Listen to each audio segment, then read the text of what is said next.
Hi guys! Ngayong araw nga ay Valentine's Day. Tama yung narinig nyo, February 14 at Valentine's Day. Hindi na ako nag-expect at akala ko naman ay wala. Ayun pala ay meron. Panoorin nyo to. Diyan na si Mami.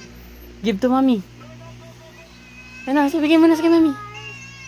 Diyan na si Mami. Bigyan mo na. Up. Mami, happy Valentine's ka mo. Oh, stand up. Oh, happy Valentine's. Yes, Mommy. Oh. Wow. Flowers. Wow. That's love. Dami naman kulab. Yeah. Oh. You want to play? At ayun na nga mga guys, meron palang pa-surprise si Habi at ito na nga, ayos na ayos ang ate nyo. Kakagaling ko nga lang nito sa trabaho at nagbihis na rin ako sa trabaho ko at yun nga, may date kami ni Habi ngayon. At first time lang namin to gagawin pero susunduin ko muna siya. Diyan nga siya lalabas mamaya, diyan. At ayun, nagpunta nga muna ako sa Alphamart para pumili ng drinks. Kasi nauuhaw na talaga ako dyan. Medyo 15 minutes pang hintayin ko bago siya makalabas. Ito nga yung mga drinks at napili ko nga dyan ay itong mogu-mogu kasi ayokong masyadong matamis, kape, ayoko, soft drinks, ayoko. At ito na napili ko, nagulat ako sa price niya, 49 na pala ang mogu-mogu ngayon. Grabe ang bilihin. Sobrang tataas na talaga. No choice naman ako kaya kinuha ko na rin. Ayan, lychee nga pala yung napili ko dyan. At tara na at babayaran na natin siya. At ito na nga, babayaran na natin siya. At maya maya lang lalabas tayo sa labas. At ito na nga, tumambay ako dito sa labas ng pinagtatrabawan ng asawa ko. At tapat nga to ng Alphamart. Ayan, Alphamart. At ice-ice lang ng konti dyan. Aura-aura ang ating nyo. At maya-maya nga ay lumabas na rin ang asawa ko at nagbihis na rin siya dun sa trabaho niya. At ayan na nga, ang pinakapogi kong asawa. O, diba? With matching couple shoes. O, saan pa kayo? At ito na nga, bukod sa couple shoes, syempre, couple watch. O, diba? Valentine's ang dating. O, ano? At ayan na nga, naglalakad na kami pupunta ng bahay. Uuwi lang pala.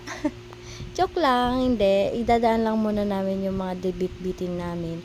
Dahil ang pangit naman kung pupunta kami sa pupunta namin. Tapos may bit-bit kami. At ito na nga, nakaalis na kami sa bahay niyan. Nadala na namin yung mga gamit namin sa bahay. At ito, pormang-porma. O, diba? Tapos ayan, nasa jeep na rin kami niyan at maya-maya nga makakapunta na kami dun sa saan kami pupunta ngayong Valentine's Day. Abangan!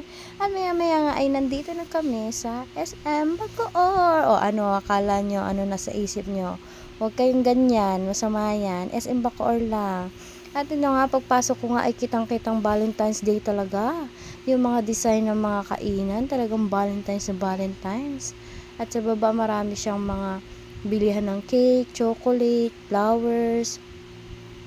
Pero syempre, hindi ko na dinala dyan yung flowers na binigay niya. Iniwan ko na. So, ayan na nga, naghahanap nga kami dyan. At may nakita nga siya, akala ko ibibili ako. It's a prank pala. Oo, diba? Sing-sing. Akala ko ibibili na niya ako, hindi pala.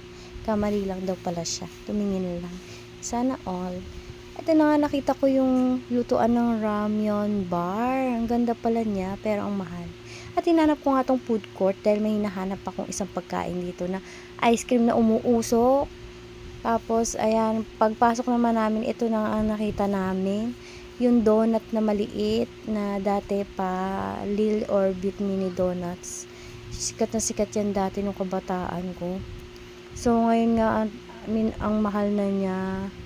Isang dosena ay kakahalaga na siya ng 70. Tapos yung half dozen kakahalaga naman siya ng I think 40.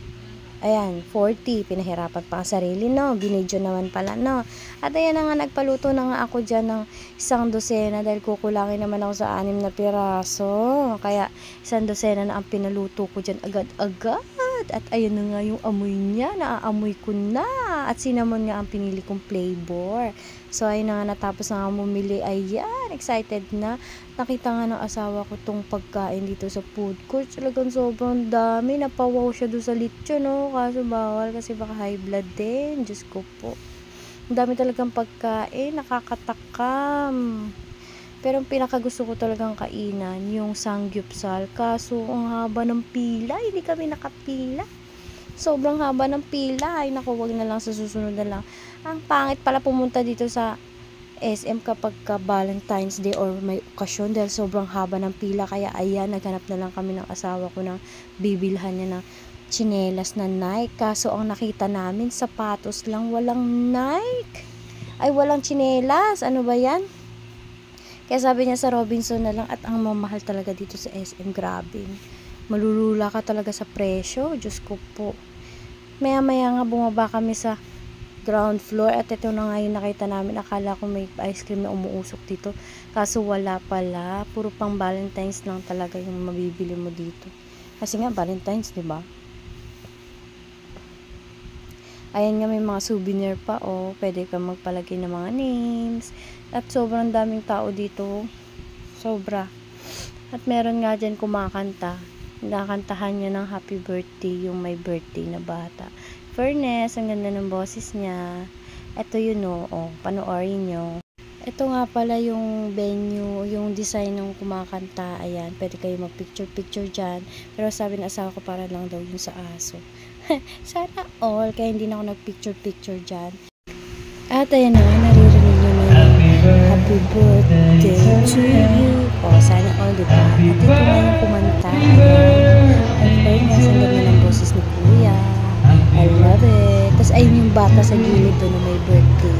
Siya yung kinakantahan ni Kuya ng happy birthday. Sakto-sakto talaga sa Valentine's Day yung birthday niya. O diba, papasana all ka na lang talaga. Araw ng mga puso. Birthday ni Bebe. O diba, ang ganda. Ganda ng boses. Ayun na nga, naghanap na kami ng kainan at ito na nga lang ang napili namin ng asawa ko, KFC, dahil ito lang ang maluwag. Kaya naman pumasok na kami niya sa loob at agad na akong umorder kasi napaka-gutom na talaga ako. At ayun na nga, namili na nga yung asawa ko dahil magsi-CR daw siya, kaya ako na daw bahalang umorder. Sabi ng waiter, kailangan pa daw munang mag-chaos bago pumunta sa counter. Kaya pumila ulit ako dun sa chaos at kumuha ko ng number na ito. Ayan, para dire-diretso ang order. At may nakasulat nga sa pader na ano daw yan, kayo nang bahala magbasa dyan. So, ayun na nga, ako na nga yung next na magbabayad at wala nang tanong-tanong dyan ng kahera dahil meron na nga akong number sa chaos. Parang ibang bansa na dito sa Pilipinas, no? Gaya talaga, ano? Kaya ayun na nga, mabilis na ako nakapagbayad at maya-maya nga nag-intay na lang ako ng ilang minuto. Sobrang dami talagang tao dito sa KFC. O, tingnan naman, o, diba? Valentine's na Valentine's, ang daming tao. Pero may mga bakante naman. At mayroon nga ako nakita pogi doon. Ayun, yan na palang ang asawa ko. So, ayun na nga, nag-antay kami ng kaunti sa pagkain. Ay, hindi pala, after 1 hour pala kami nag-antay dyan. Yun yung totoo, after 1 hour kami nag-antay. At maya-maya nga, andito ng aming pagkain. So, kumain na nga kami ng mabilisan dyan at gutom na nga kami. Ayan, habang kumakain kami, wala munang pakialaman. Ang galit-galit muna ito. Kaya kain lang ng kain hanggang sa mabusog. Diyos ko po, nakakagutom. Maghanap ng kainan dahil sobrang daming tao.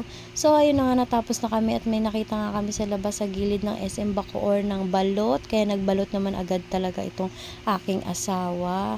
At may nakita nga ako dun sa loob na shake, kaya bumili muna ako doon at tinatanong ako ng asawa ko dyan kung gusto ko ba, sabi ko mamaya na lang. At meron nga akong binibili doon na mango shake. So, ang sarap talaga ng balot niyan, maliit lang yung sisiw niya kaya masarap siya. At maya-maya nga pumunta na nga ako doon sa binilahan ko ng mango shake dahil baka ready na nga siya. Ito nga yung mango shake na binili ko, yung Royal, yung Mango Royal. Ayan. Ito yung pangalan ng mango shake shop. Oh, maya-maya nga andito na, ang bilis, no. At ayun na nga, ako na ngayon kumain ng balot. So ayan, di ko alam kung saan ko itutok-tok. Tutok ko sa bilao, malambot pala yun. Diyos ko po, halatang hindi marunong kumain ng balot ang inday nyo. Maya-maya nga nilagyan ko nga yan ng asin at ng suka. Ano ba naman to si kuya? Photo bomber, ay video bomber. Si kuya humarang pa talaga. Ang ganda ng likod, no? Ang ganda, no? Sana all. Paano tayo magbablog niyan kung may mga video bomber dyan? Diyos ko po. Asawa ko naman di marunong mag-video. At ayun na nga, nilagyan ko ng suka. Maanghang pala yun. Sinabihan ako ng asawa ko, pero it's too late na. Ay, Diyos ko po, naanghangan na ang inday nyo. Hindi nga kinain ng ano ko dyan, pero titiisin ko kasi sayang naman yung balot kung itatapon ko. Kaya naman, itiniis ko na lang yung anghang at malawit-lawit talaga ang dila ko dyan sa anghang. Gumuguhit talaga sa lalamunan. Diyos ko po, may matay na ako niyan. At ito na nga, maya-maya nga, nakain ko din siya sa wakas. Diyos ko po. Si kuya talagang photo, video bomber to, no? Pang-asar ka, kuya. Ilang beses ka ba pinanganak? Diyos ko po. Alam na nga may nagbibideo. Kaya nga na bad trip niya ako niyan eh. Lumapit na ako sa asawa ko. Binigay ko nga yung bato ng balot at napakatigas naman kasi. At si kuya hindi talaga tumitigil kakaharang. Kaya naman tinawag ko yung asawa ko. Sabi ko, halika rito. Lumapit ka at isunubo ko ang bato. Darna! Joke lang. At sabi ko nga niya, ang anghang naman. Diyos ko po, hindi mo ko sinabihan. Sabihan mo ko, huli na ang lahat. Diyos ko po. At ayun na nga, kumuha pa ako ng isa dyan. At maya-maya nga ay sumakay na kami ng jeep. At dito ko na lang tinatapos ang video ko. Salamat po sa panonood. Thank you for watching. Bye-bye!